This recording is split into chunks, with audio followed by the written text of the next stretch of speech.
paano naman yun sa mama mo? Kasi depende ka naman niya. Hindi naman siya ganun ka-strict. Si mama, Paano mo ito na-okay? yan. Ganito ka lang. Simple lang. May battle sila nung mga...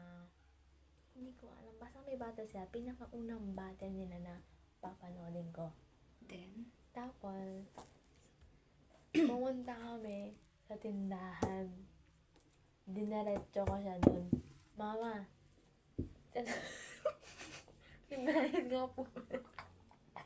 Sabi ko, kayo na ba? Hindi pa lang.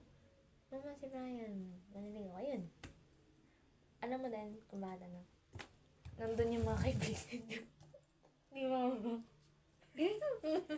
lakas mo talaga. Ganda ng timing ng pagpunta namin dun.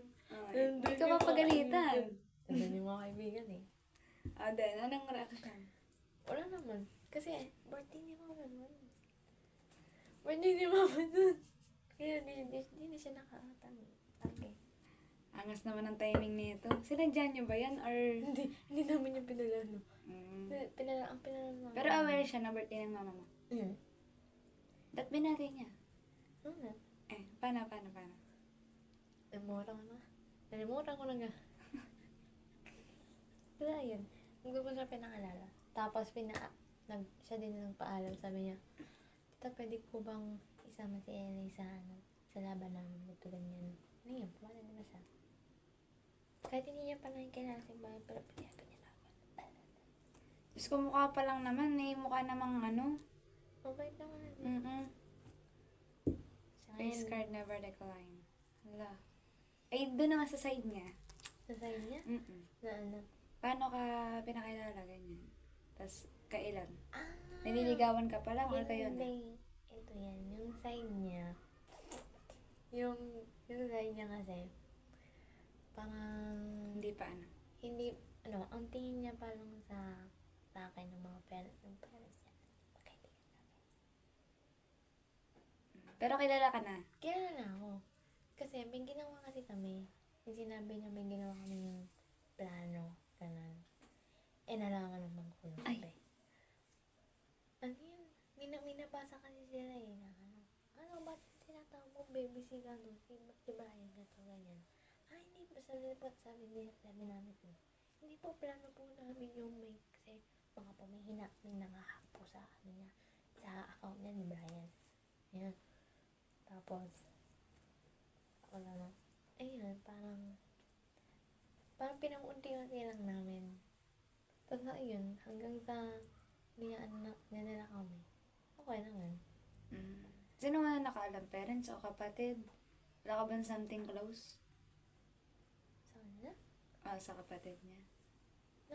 Si Kuya David ang pinaka nakakausap ko kasi. Tapos alam niya? Si Kuya David nga sabi, parang siya yung ang dami na. Strict ba? Parang ganun. Yan ba yung nagpe-perform? Pero, si Kuya David, yung pinaka-nagkakaus ko ngayon. Kasi may ganun kasi sa family. Minsan kung sino pa yung close. Pero ang galing, goods naman ang niya. First impression ko sa kuya niya, mataray. Mataray naman na, sis. Grabe pa naman ngayong mga pinagsasabi. Hindi kasi, Nakatakot yung ganyan. yung kaibigan niya, si PJ. Sino yun? Hindi ko kasi alam ang ano. Tuwing karang na yung buwan. Ano ba yun, mga kaedaran din natin? Tapos, basta yung pag una kong punta sa kanila, parang medyo it's difficult. Basta, paganto kami ng paganto sa magulang niya. Kasi goods na kaya ina-observe ko nung galing tayo dun. Kaya ako natanong. Kasi parang may na kayo, closeness. Kasi kilala na rin ako ng mama niya. Dati. Ay, sinasama niya sa kay tita na ang tawag dito.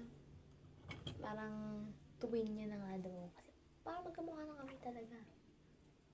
Minsan, na ano ko. Diba? Parang magkamukha. Pero sana naman yung camera natin. Hindi ko tatanggapin yun.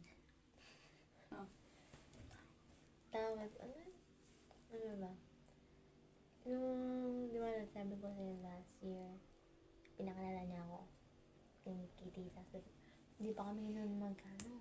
Pero ako nun, may konting umaano na. Konting feelings sa tabi. Mm.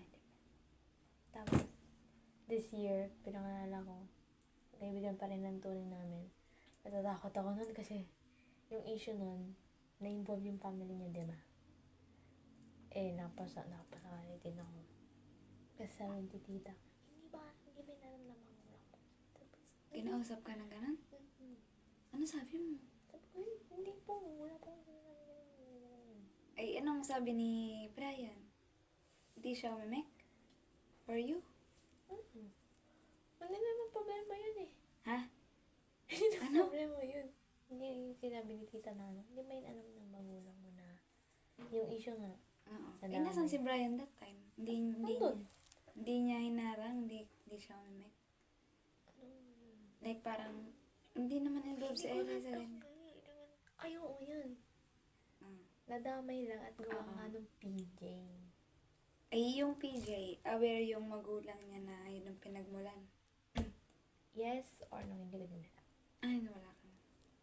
Basta siya yung nag-start kasi nga siya yung naiikit dito. Sayang, kung bakasyon pa lang, umuwi ako dito, fresh na fresh. July kayo nagbakasyon, di ba? Sayang. Yung nakauwi. Pasya ng chika. Kailan nangyari? July, August. July. Kasi August 12 ang pasukan eh. Uwi dapat ako dito ng July. July. Mga, basta, fresh pa nun. Parang sabi ko na, okay naman ulit siya. Hindi naman siya tingnan. Tapos pero, alam mo na, nagda-doubt talaga ako sa kanya. Hindi ako naniniwala. Kay Brian? Ang hirap. Saan hindi naniwala? Saang part? Yung sa part na feeling ko parang kinakausap niya pa rin yung babae. Kahit naman ako ng situation mo, ganun din lang maiisip eh. Kaya noon talaga lagi akong bantay sa account niya. Noong una. Pero hindi naman. May tiwala naman sa kanya. Valid yun. Hindi mo kita masisisi dun. Pero ayan lang. Bye. Happy heart. Sana siya din.